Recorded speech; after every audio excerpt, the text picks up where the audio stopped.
Extreme Anime Radio.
And here we are, everybody. Welcome to the XAR podcast. Thank you for waiting for us because we started a little bit late this evening.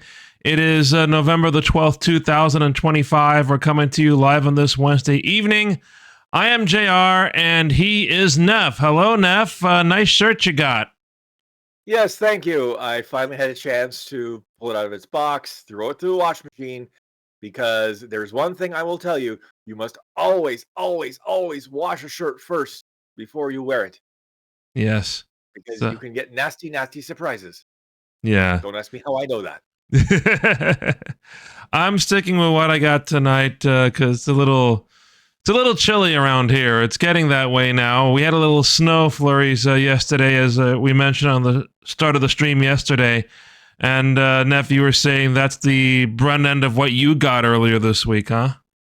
Yeah, it moved. It basically went eastward after us and went down as well. So I know Quebec got hit. The Maritimes are going to get hit, I think, in the next day or so. And it's like, oh yeah, it's wintertime. And as I mentioned on the stream, for those of you who weren't watching and naughty, we had over the past weekend our first big snowstorm of the season on Sunday. And in a 24-hour period, in an area known as the Greater Toronto Area, which encompasses roughly, I'm trying to think, relative to you, would that be probably 2 or 3 boroughs, roughly? Yeah, it could be, yeah. What is the size? Okay. In that area, 400 crashes. Tell me about this yesterday.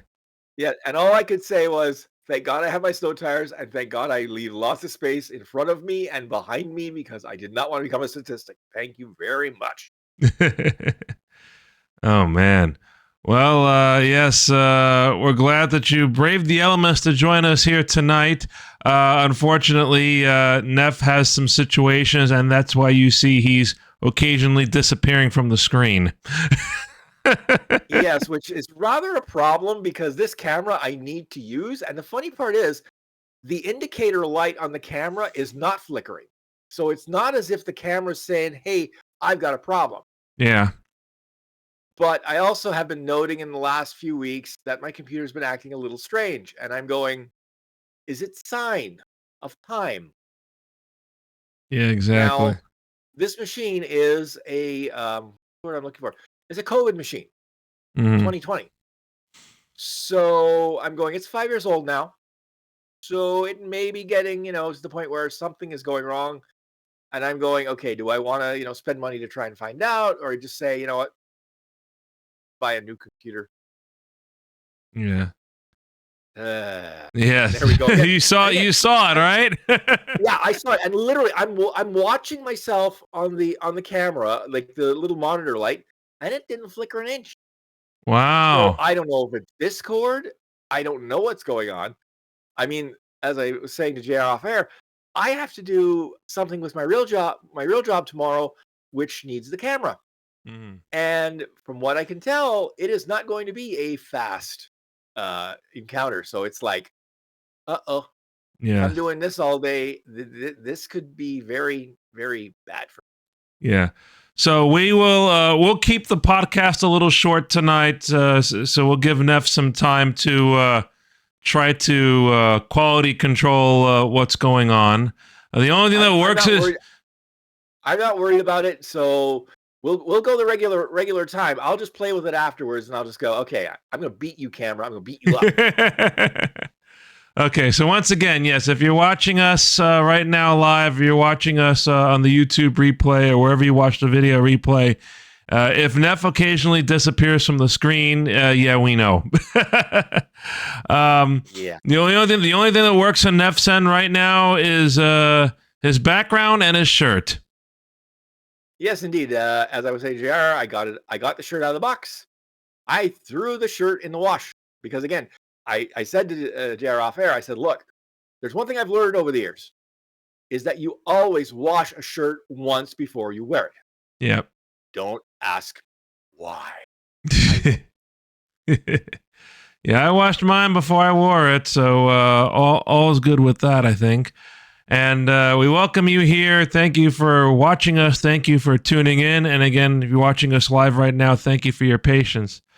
Neff might want to make a disappearing trick at times in real life, says Bree. Believe me, given what's happening right now in my real job, I wouldn't mind a disappearing act, let me tell you. Yeah. Because it's been 2 nights in a row where it's like 5 o'clock. I'm not leaving at 5 o'clock. Yes. The problem is, I have medical appointment after 5 o'clock, so it's like, okay, get out of office as fast as I can, and then fly to my medical appointment as fast as I can, which unfortunately isn't very fast right now because of all the construction, etc., which they're still doing, even though the weather has gone to, poopy. Mm-hmm. Nice technical term there. Well, yeah, like your camera. But anyway, I think this is our first show. Is this our first show since the end of the World Series? Yes, it is. Yep. So, your take real quick on the all fallout from all that. Well, Fall Classic. Yeah, there we go. Well, I mean, considering where they had us, which was nowhere, 4 games, go away. You're gonna be in Cancun. Mm-hmm. I'm going. We made it to 7. Yes, we had 2 chances to step on their throats. We missed, but you know what? I'm saying house money, considering the year before how we did. Mm-hmm. Now, the funny part is, the awards ceremonies or the awards have been given out by the Baseball Writers of America, and oddly enough, they gave the award in the American League to a team whose manager barely got them in the playoffs, and then flamed out in the first round. I'm referring, of course, to Cleveland Guardians. Cleveland, yeah. Meanwhile, our team, Toronto Blue Jays, when I say our as in fan, yeah. We got first overall. And, again, I know the Baseball Writers of America, they make their decision at the end of the season. But again, we were first overall, and we had, top seed all the way through. So I think that should have counted for something. Now, I think what may be happening here is the same thing that happened 30-odd years ago to Cito Gaston, who was the manager of the Blue Jays at the time, and 2 World Series, no manager of the year. Because the Baseball Writers of America apparently think, oh, a shaved monkey could have, gotten this team as far as it did. And I'm going, that's not necessarily so. And I say that because I've watched our local hockey team, logo I have behind me, and this year, apparently, the team, has regressed a bit, and the coach is basically, let's just say, when they focus on his face, saying repeatedly, not that I blame him, but I'm like, yeah, you can't only do that so many times before the players go, no, we're not doing this. But still, you got to be happy with the way the Blue Jays made it in and made things very interesting in the very end, yeah?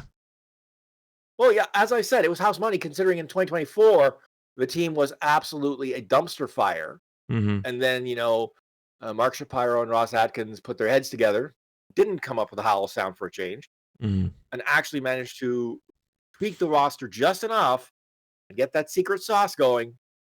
And there we go. Now, the first couple of months of the season, mind you, the Jays were, floundering in their own juices, and you're going, mass firings, I want everybody fired, sort of like what they do in New York to the football teams, but, another day. So, again, they managed to, in a contract year, oddly enough, for everybody, right. They managed to do as much as well as they did. So, again, Mr. Schneider has an extension on his deal. I believe both Ross Atkins and Mark Shapiro will get extensions if they haven't already. So, okay, you did the deed, but now you have to, repeat it and do better this time. Right. Jameis Winston's going to get the start on Sunday for our local guys. At this point, they could hire you as a QB. And I don't think it would make a difference because that team, yikes. Now, I've been warming up my arm on Animal Crossing and Umamusume the last few days. I don't think that counts. No. But, as I say, given the state of that team right now, I mean, yes, they fired their head coach, but honestly, that's like, you're on the Titanic and we've just, dropped a lifeboat. That's not going to change much. Yeah. No, that team has some institutional rot that needs to be removed with extreme prejudice. Right. And before we move on from sports, how are your Maple Leafs doing? Notice I mentioned earlier about the coach saying naughty words. There are fans, and I am among them, who are saying naughty words at the style of play they're playing because the coach is now trying to get them to play defense. And unfortunately, the majority of these players seem to think defense is something you put around the dog to keep it from escaping. It doesn't help we have injuries. I mean, now we lost our number one goaltender last night, Anthony Stolarz, and our captain, Austin Matthews. No idea on either yet. I'm almost afraid to try and find out because, especially with Austin Matthews, he gets these weird injuries. Like last year he got injured. He ended up flying to Germany to get a second opinion. And I'm going, when you're flying halfway around the world to get a second opinion, something's wrong. Right. But have you been watching some anime lately, sir? I have, and so have Bree. We're still continuing on Ranma 1/2 and also Spy Family. And also Bree has a trial subscription from Prime that she was given, and so she's caught up on Umamusume. Although I did realize that that YouTube ad-supporting channel It's Anime, which apparently is legal, is also broadcasting it. Interesting. I don't think I've seen that channel in Canada. It might not be something available up here. Right. But, I've been watching a few shows now, a couple of new ones, and a couple where it's like, if I want to watch this, I have to watch the subs. I just need to wait awake to watch them. And the worst part is when they suddenly said in one show, "Oh, it has dubs." I'm like, "Great, it's got an English dub." No, not English. Hindi, Urdu, and I'm going, but this would be great in an English dub. And in this case, that's Mechanical Marie. I think I've talked about this one before, and it's like,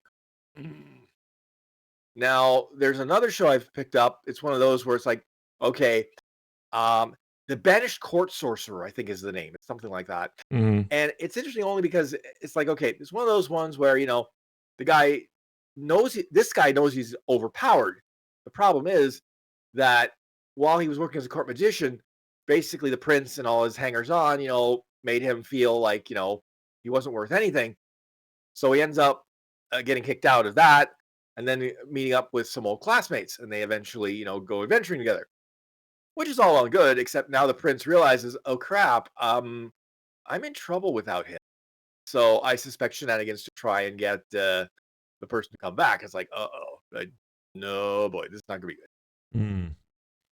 Well, following what I mentioned earlier, we have Spy Family. It looks like they're starting, my understanding, if I looked at it correctly, one of the major story arcs where Anya and her school kids are hijacked by the Red Circus.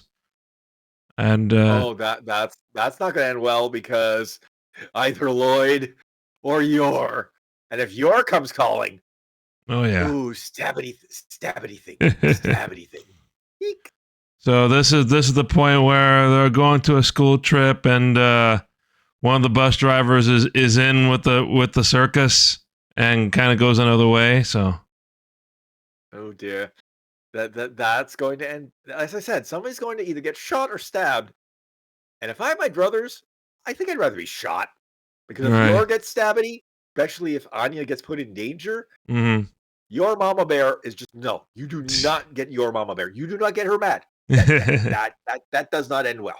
No, it does not. No. So I think this is going to be something that may take a few episodes to sort out. Meanwhile, in Ranma 1/2, oh boy, the last episode. 30 minutes of hilarity, or however long an anime episode is minus commercials. Happosai comes in this episode. Okay, now I'll say this because I remember the original Happosai. And if this guy is anything like the original, yikes. Yes. TVMA. that got pretty close, I think, when we watched. Yeah, got to that. Yeah, just to educate those who haven't seen Happosai before, let's just say the dude is as skeevy as it gets. Without being arrested every 5 minutes. And he's also one of the more powerful characters in the series, being the master of Ranma's father and Akane's father as well. So, yeah, that's the scary part. You know, he's such a pervert, and yet, you know, he is like, if you mess with him, you might just end up hurt. Right. And then Umamusume, we see the fallout of the Japan Cup. This is the Cinderella Gray arc. So once again, Umamusume, very popular game. I've been playing it now. And also it's been converted into an anime series. This one featuring Oguri Cap. And of course, almost all these Umamusume characters that are portrayed are based on their real-life counterparts, real-life Japanese thoroughbreds who raced. And this is the end of the Japan Cup. The Japan Cup is Japan's biggest race. It actually should be coming up, I want to say Thanksgiving weekend will be the Japan Cup this year. And that is their most important race, their richest race. Usually garners a lot of international attention. There have been a few international winners as well. And spoiler alert, because I'm going to go into the result of the Japan Cup that is portrayed in this anime episode, or these last few episodes. There are a few international Umamusume competing in the race. Now, some of these names have been made up because I've actually looked at the actual Japan Cup race that was portrayed. And in that race, you have Oguri Cap running. You have Oguri Cap's main rival, who is Tamano Cross, a little bit of a shorter character and a lot wilder than Oguri Cap, if you will. And then you have all these international runners. And in the anime, the horse that ends up winning the Japan Cup is a horse by the name of, let me see, Obey Your Master. Name of the horse is Obey Your Master, and her specialty is Black Joker. So wearing a little bit of a mask, if you will, and you know she's wearing it when her pupils turn into stars instead of regular pupils. She's actually going behind the scenes, doing all her homework and all that, and it pays off for her. When she wears her mask, she's sort of the anti-hero, evil character, if you will. But when she goes back to her normal state, if you will, she's a little more respectful towards some of the Umamusume, Tamano Cross especially. Now, what I find interesting, and I don't know why they made the change, maybe for some correctness, considering that the Japan Cup portrayed happened so many years ago. The Japan Cup in question, Tamano Cross and Oguri Cap were beaten by an American horse, but the American horse's name was not Obey Your Master, it was Pay the Butler. Okay, now I'll say this, having watched a lot of anime over the years, decade. When it comes to portraying Americans, the Japanese have this tendency to try and, just sort of tweak things a little and just tweak your nose a bit. Yeah. So I'll say it like this: when they change that name, I'm going, yeah, that tracks for what they tend to do. Right. And I know that I don't know, another subtle change that I noticed, and this is me going into, nitty gritty of stuff, and also the fact that I work in the actual industry as well. Full disclosure. So earlier on in the anime, in this core, if you will, at the end of the episode, they introduce this character for the first time. This happens early on in this series, and they put in the subtitles Santa Anita Park, California, which is an actual thoroughbred racetrack, and it was the West Coast home of the trainer that sent the horse Pay the Butler to run in and win the Japan Cup. So early on in the series, they call it Santa Anita. Later on, and actually in this most recent episode, they refer to it as a racetrack in California. So I wonder if something happened that made them change the name. I think the letters C and D may have had something to do with that. For those who don't realize, cease and desist. Yeah. So, but still, it's going very well. And also, I've been getting into the Umamusume. This is now my semi-daily routine, outside of what I'm normally doing in my spare time. Right now, it's Animal Crossing, Umamusume game, watch sumo with Bree. And this week, there was a major update to the Umamusume game. So a lot of stats matter now as you play in the game. There's also a nice little feature, another practice feature, where you can watch your own race with your own characters that you've trained in the game to see how well they do and how they might stack up against opponents that you may face down the line. So a lot of improvements there. And, there are all sorts of new gacha banners come out once a week, too, which keeps things interesting. Yes, the gacha banners where they try to get you to spend money. Yes. There's a compelling offer right now, and I'm probably sitting on the fence until the last possible minute because I have Thanksgiving and Christmas shopping to do before that. Thank you. Well, yeah, that's the problem right now. It's like, okay, wait a minute. Yeah, there are things I want to buy, but it's like, oh yeah, it's the end of the year. Yikes.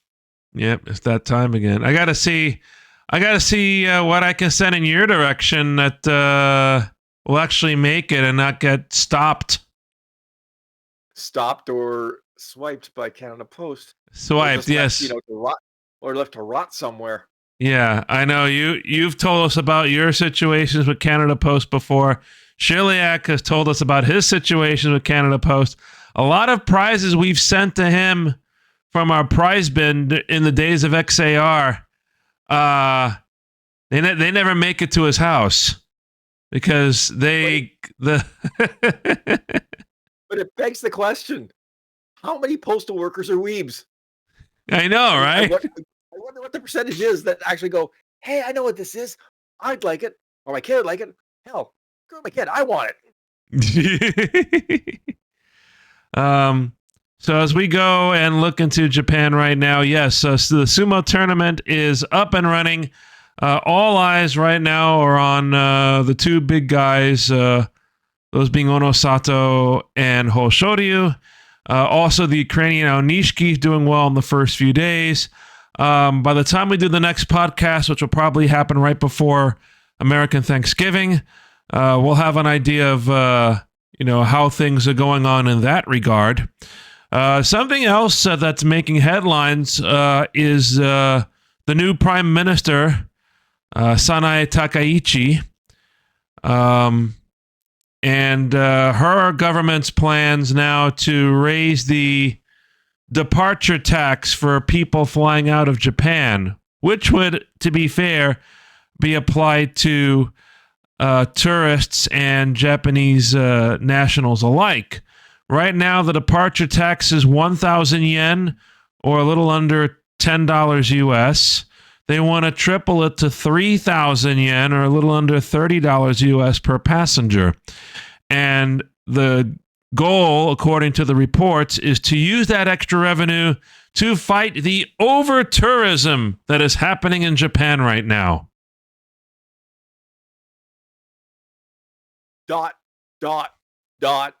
over tourism? Question mark.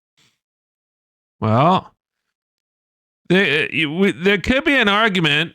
Consider what Bree and I endured in the last part of our trip earlier this year. We stayed in a hotel in Tsukiji, which was full of tourists during the day. Bree doesn't think it's going to work. Yes. They probably have to look into more measures, Neff. Don't you agree? I would say, now that sounds like a lot, but then if I look at the price of an airline ticket for Toronto, the fees, the tax, that's like $30 would be a discount over what we pay. Mm-hmm. It's frightening. It's like, oof. I don't know what it's like when you're leaving from your airport, but I say, I look at YYZ in the bill. It's like, okay, half of that was tax, right? at least at the basic fare, right? Mm-hmm. You go up in fare class, of course, it doesn't quite hurt as much overall, but it's more like, right. I like the UK passenger duty that they charge you when you leave the UK. If you fly economy, it's a lot cheaper and more reasonable. But then when you fly like the higher classes, they kind of nail you with it. To which I say, yeah, fine in theory, but then I realized that, yeah, I can't fly economy anymore. So it's like, yeah, it's hard for me to fly if I don't have the extra legroom too. So at least the extra legroom I need, which makes things a lot more comfortable. Yeah, legroom is fine and good, but the problem is they've made the seats so narrow and the pitch so little. It's like economy is like, no, fold me up in that seat. You're gonna have to pull me out with the jaws of life. But yes, I think we have to agree that instead of raising the departure tax, there are other ways you can address the over-tourism concerns. Word of mouth, spreading the word to potential visitors to places. Japanese government has started an initiative recently to entice tourists to visit other parts of Japan, not just in the major cities like Tokyo, Kyoto, and Osaka. And even in major cities like Kyoto, the Kyoto Tourism Board, tourism agency, then whatever the name of their tourism agency is in Kyoto, they're doing a fantastic job addressing over-tourism concerns. They are posting signs in certain high-traffic residential neighborhoods warning people that, there are people who live here, be respectful. So that's one thing. They have also started a series of express buses on high traffic days like weekends that go from Kyoto Station directly to major tourist attractions in Kyoto without stopping.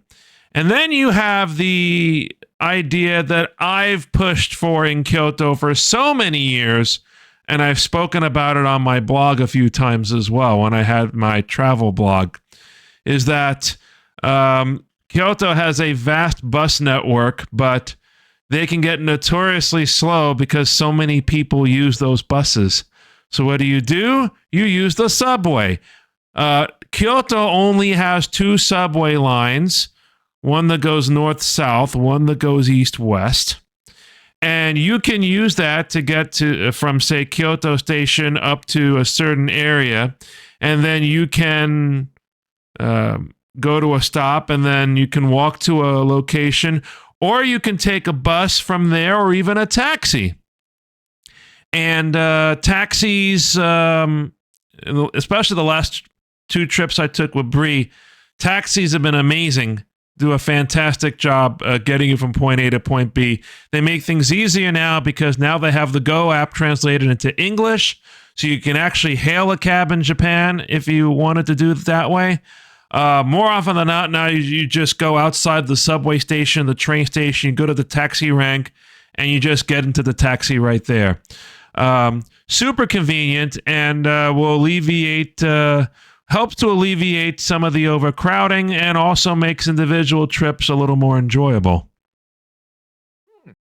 Yeah, I'm curious. I don't think you mentioned it, but Uber isn't a thing over there, is it? Uber is sort of a thing. Now, they have, I would say in Tokyo, for example, you can use Uber. In fact, we used Uber in Tokyo, I think, a couple of times on the previous trip, which was 2 years ago.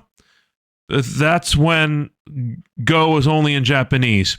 So the way Uber works in Japan, and still does right now to an extent, Uber works with taxi companies. So when you hire an Uber, you're actually hailing a taxi, a licensed taxi.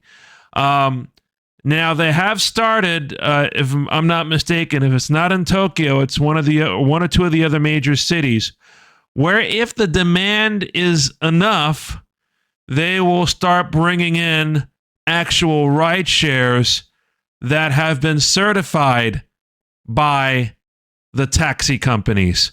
So sort of like taxi freelancers, if you will, more or less.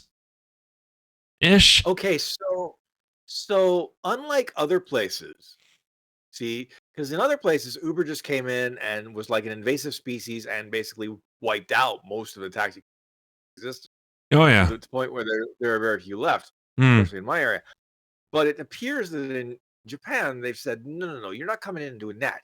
If you're going to do anything like that, you're still going to have to work under the taxi mafia. Or in this case, taxi yakuza. Yeah, right.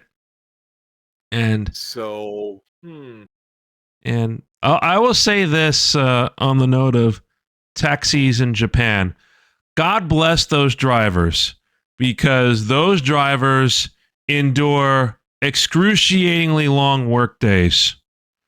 I think I saw a video where there was a taxi driver, and I think the video was either put out by the taxi driver or by the actual taxi company.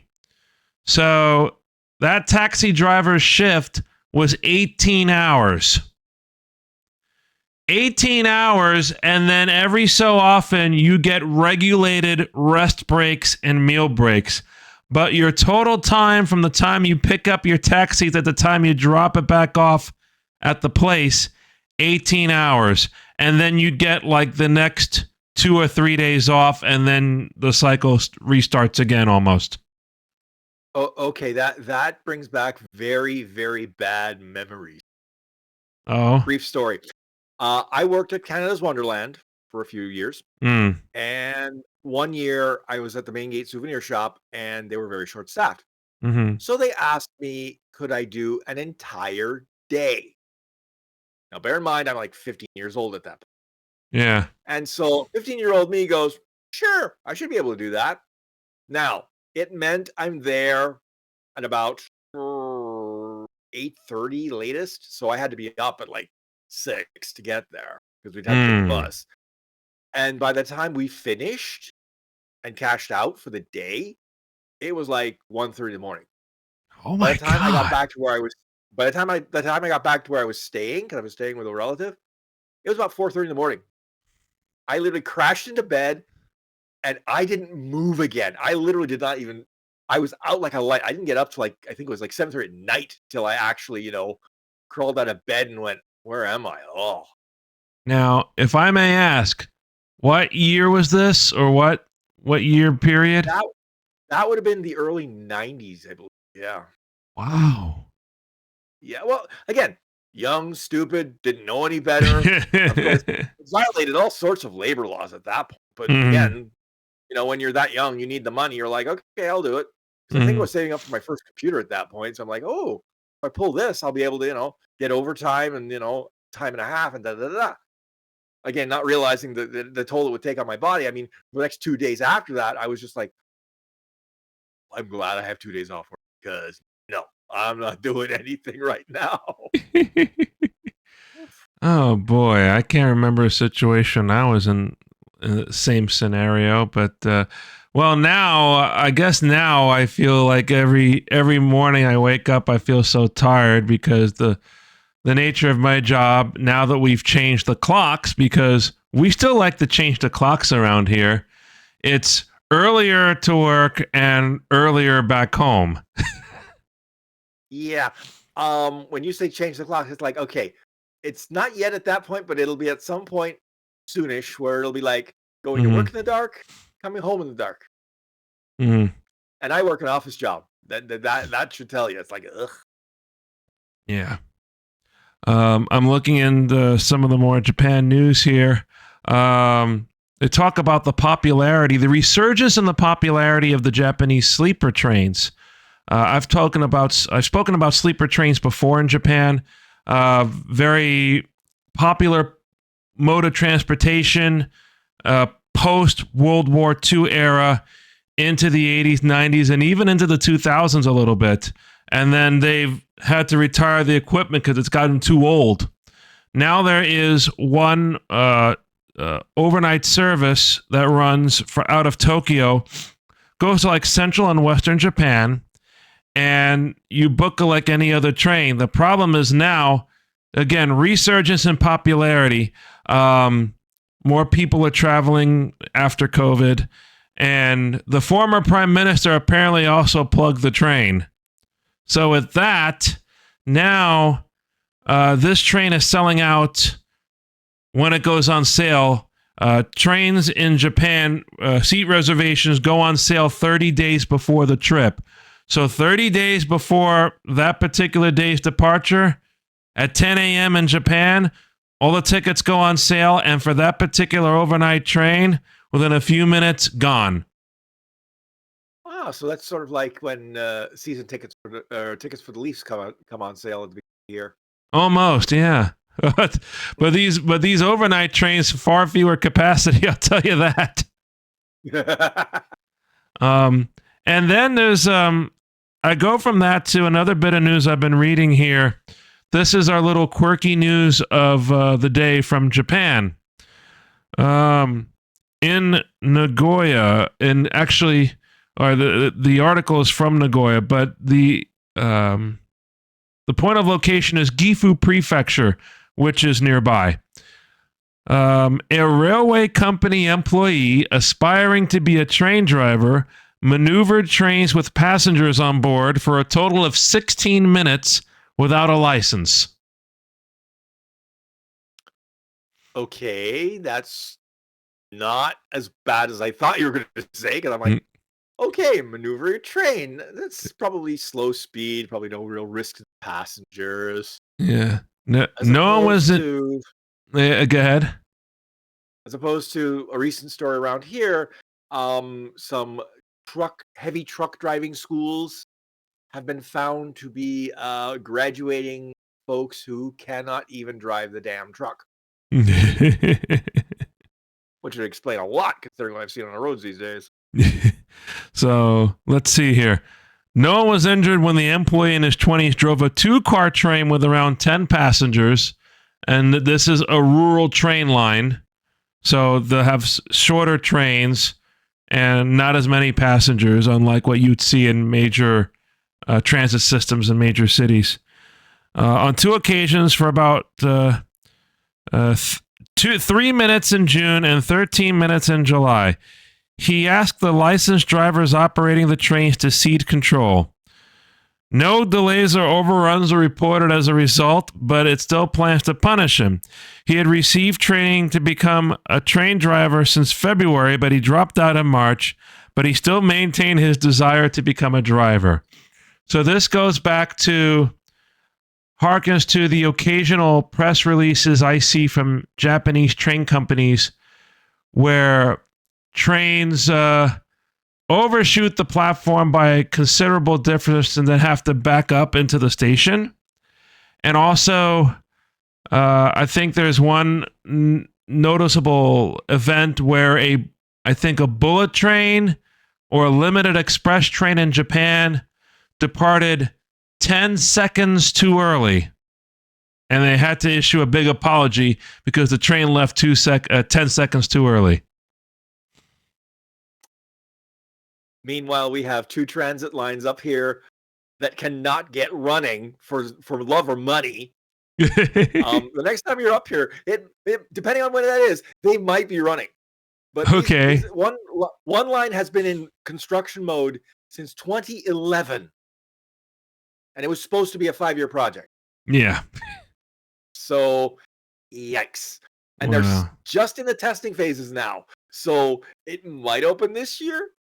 It might not open till next year, when the other line, which was started only, I think, 5 years ago, is almost ready to go. Yeah. So, yes, that's your quirky news from Japan. And yes, Neff, that will wind things down for our show. And I hope that... go ahead. I would like to point out... we talked about, the Yakuza and the Mafia jokingly earlier on. Yeah. I've actually come across a manga that takes an established universe and then throws it into Mafia. Okay. So welcome to Demon School Iruma-kun. Welcome to the Mafia Iruma-kun.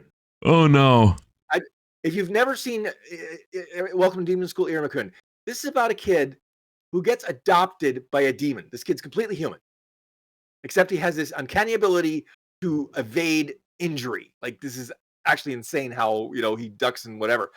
But in this version, he is adopted by the demon, who's now a Mafia Don instead, adopted as his son. And so all the characters you knew in Welcome to Demon School Iruma-kun are now different levels of mafioso. Some are in the police department. Some are actually undercover cops. Wow. Working in the mob. And they've ended the second book. The second one just came out. Ended the second book on a cliffhanger that makes me go, oh, you're not doing this. Oh, you're not doing this. No, you probably are. Oh, God, no. Because it's like, it's taking on the established couples. Well, I say established with air quotes. In the original Welcome to Demon School Iruma-kun, and literally breaks it. And it's breaking it in a way it's like, this could be interesting. Wow. No, for the next volume of that. So some of our favorite titles sometimes get this unique alternate universe treatment, don't they? Yeah, and it's funny because I would never have thought that this particular manga, an anime, Welcome to Demon School Iruma-kun, could ever be put into something like that. Like, it didn't strike me. But then I read the first volume, I'm like going, okay, this is both funny, frightening, and I want more. So it's like, okay, second book, and I'm like, okay, when's the next book? When's the next book? And then I look, it's like, oh, next year. Now, to be fair, next year isn't that far away, folks. Frighteningly enough. It's less than only a few now. weeks. Another year gone by. We still have the holidays coming up, so it's a wonderful time of the year. The holiday music stations have already started. I stayed away until after Remembrance/Veterans Day because that's my thing. It's like, no, honor the fallen, then have your fun. Yeah, exactly. I'll bring this up really quickly before we close. There's a social media post circulating of a Costco warehouse somewhere in Canada where everybody standing in line to check out all paused when 11/11 came around. Yeah, I actually paused in my home while I was doing physiotherapy when 11/11 hit. Paused for the minute and then continued and then went off to get my shots. Not distemper and not rabies. So it was the flu and COVID shot. Yeah, that time of the year. I got the COVID shot the moment it was available here, and then I was a little under the weather later in the month, so I had to delay my flu shot. I finally got that a few weeks ago, so I'm all set up for this season, I guess. Now, okay, because like in our setup, we're allowed to get both shots at once. Yes. Is that something that would be allowed in your setup? Yes, it could be allowed. Now, my doctor, our own family doctor, gives out the flu shots, so it was my preference to stagger him as opposed to get him both at the same time. The COVID shot, all the last few COVID shots I've gotten at my local pharmacy. No, because I use my local pharmacy for both, and it's just like, okay, here's my right arm. Go ahead and stab. I won't feel anything. Yes. Literally, and I didn't. In fact, the only thing that hurt was taking the bandages off afterwards, because I have a fair bit of hair, and it's like, ouch, that actually did hurt. Unfortunately, in my case, every time I get the COVID vaccine now, my left upper arm here becomes sore for several days. So I gotta take some Tylenol or Advil to help with that. Well, in my case, it literally, if it bothers me at all, it's like it just matches my left now. So it's like, okay, they both drive me crazy. All right, before you disappear again, Neff, let's do the closing commentary. If you have any questions, concerns, compliments, and complaints about this podcast or of our Twitch streams, drop us a line. You can hit us up at extremeanimeradio@gmail.com or on social media. Go to linktree.com/animeradio. There you'll find links to our Instagram account, our Facebook page, Mascots Instagram account at XAR Mascots, our Blue Sky account at animeradio.bluesky.social, and we also have our Twitch server, or our YouTube channel rather, at Extreme Anime Radio, and our Discord server as well. And archive versions of this podcast are available at xarpodcast.net or your favorite podcasting platform. I also want to point out that today, if you are a follower and fan of dancing, today is World Ballet Day. So if you go to XAR Mascots on Instagram, we have a little celebratory post to celebrate World Ballet Day with some of the cosplayers of our mascot, Sarah and Yumemi. So please check those out and give them your support. This podcast will return probably the week of Thanksgiving. The week of Thanksgiving, we may not have much scheduled for obvious reasons, but we may at least do a podcast. Maybe we'll do something we haven't done in a while. Maybe Flight Simulator. Maybe we'll do another Umamusume run. Maybe we'll do another Animal Crossing run. I'm not sure. We'll figure something out, but we'll probably not do anything related to Ace Attorney, which is actually what we're going to pick up now here in a moment when we get to Thanksgiving week.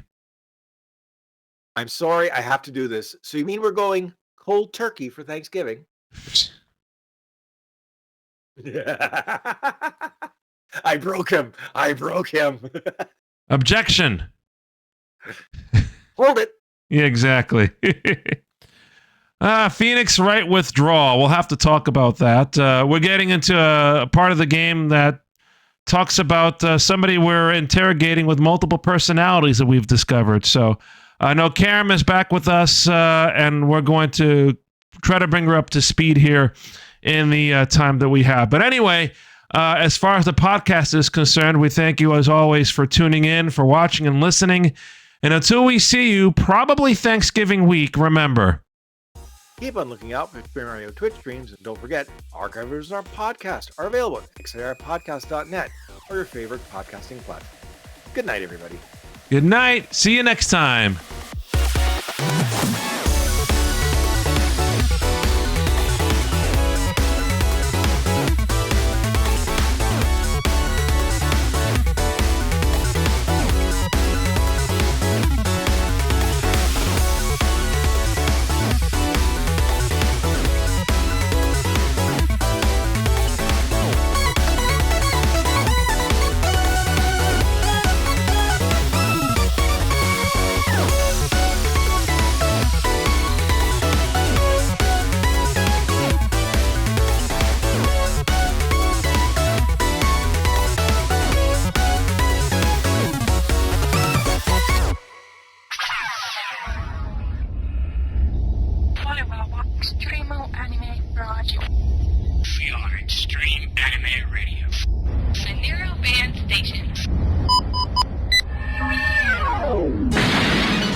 Mainstream Anime Radio.